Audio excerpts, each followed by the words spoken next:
Hola, queridos estudiantes, espero que se encuentren muy bien. Soy la profesora Paula Vidal y junto a la profesora Cristina Lepe somos las que te orientaremos en la asignatura de Historia, Geografía y Ciencias Sociales. Para esta clase necesitarás tu cuaderno y tu lápiz. Recuerda anotar el objetivo. La lección de hoy se llama El siglo XX. Objetivo: contextualizar cómo era Chile económicamente y políticamente antes de 1973. Observa el siguiente video. En los campos, la vida de inquilinos y peones, aislada del mundo urbano, era muy semejante a la de la época colonial. En cambio, los obreros de las salitreras, de los puertos, minas y ciudades, formaron un proletariado semejante al de los países industrializados.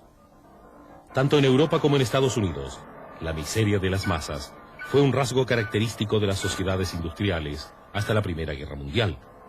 La jornada laboral llegaba a las 12 horas diarias. Las condiciones de vida en los barrios obreros eran catastróficas. Con escaso éxito, los obreros sindicalizados intentaban mejorar sus condiciones laborales y salariales por medio de huelgas. Estas eran reprimidas con el ejército, incluso en los países más avanzados como Francia e Inglaterra. En Chile sucedía algo semejante. En Santiago, los obreros vivían hacinados en conventillos. Estos consistían en una hilera de piezas sin ventanas que daban a una callejuela donde las mujeres lavaban y cocinaban. No tenían ni agua potable ni alcantarillado. Las epidemias de cólera, tifus y viruela cobraban numerosas víctimas, especialmente entre los niños. Para colmo de males, el arriendo de la pieza del conventillo era carísimo, pues costaba casi la totalidad del salario de 2 pesos diarios de un obrero no calificado. En el salitre, los salarios eran de 5 a 6 pesos diarios, y eso atraía a los trabajadores hacia el norte grande.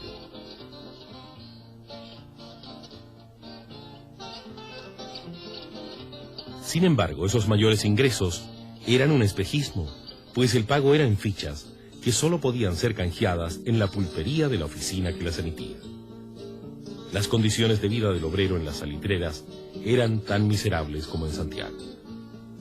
Las viviendas eran de material ligero, que no protegía de las inclemencias del clima desértico, con días muy calurosos y noches heladas. Las condiciones higiénicas también dejaban mucho que desear. Se trabajaba 12 a 14 horas diarias, sin descanso dominical, hasta 1907, cuando este se hizo obligatorio. Las condiciones de trabajo eran muy riesgosas, y no eran inusuales los accidentes mortales en los cachuchos hirvientes. Los trabajadores en Chile, a comienzos del siglo, no tenían protección jurídica. Las relaciones laborales se regulaban de mutuo acuerdo entre obreros y patrones, y esto generó muchos abusos. Esto llevó a los obreros a crear organizaciones de protección y de lucha.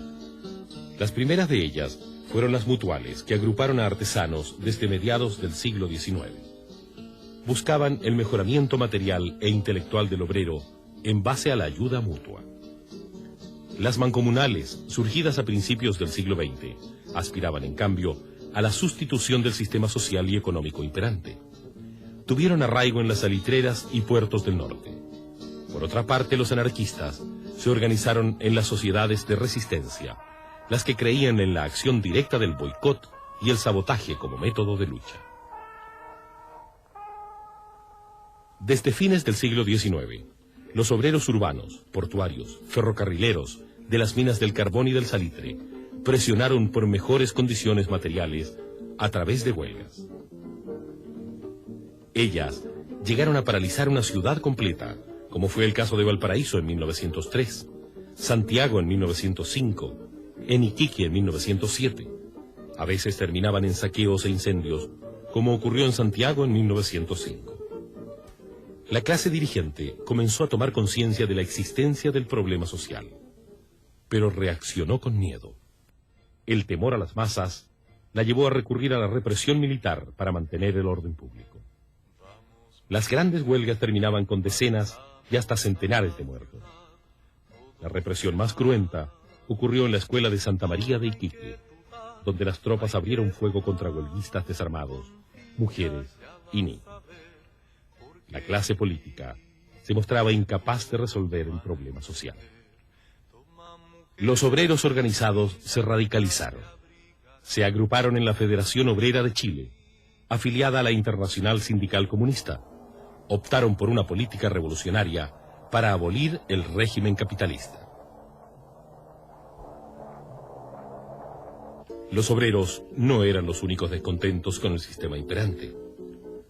Hacia 1910, importantes sectores de la clase media abandonaron decididamente la actitud admirativa e imitativa de la élite y asumieron una postura crítica. Los sectores más críticos fueron principalmente los intelectuales y los militares. Ensayistas y literatos denunciaron las desigualdades sociales, solidarizaron con los sectores populares y expresaron un fuerte sentimiento de crisis. Influidos por la intelectualidad europea, escritores y artistas rompieron con el mundo burgués, con sus normas e ideales estéticos.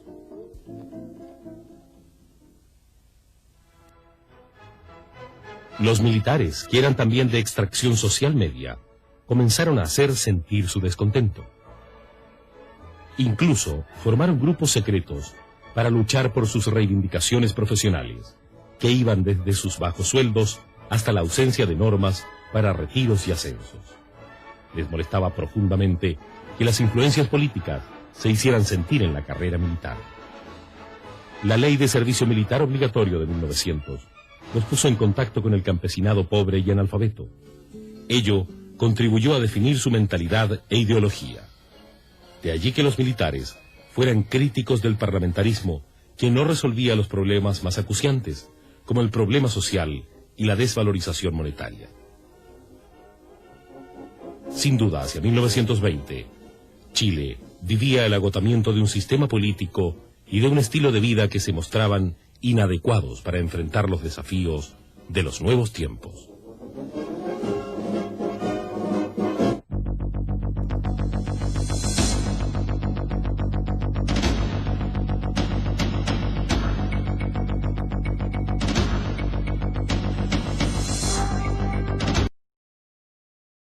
Realiza la siguiente actividad. Escribe en tu cuaderno la siguiente pregunta. ¿Cómo fue Chile políticamente y económicamente antes del año 1973? Recuerda enviar una foto de tu actividad. No hay mejor medicina que tener pensamientos alegres. Hasta luego.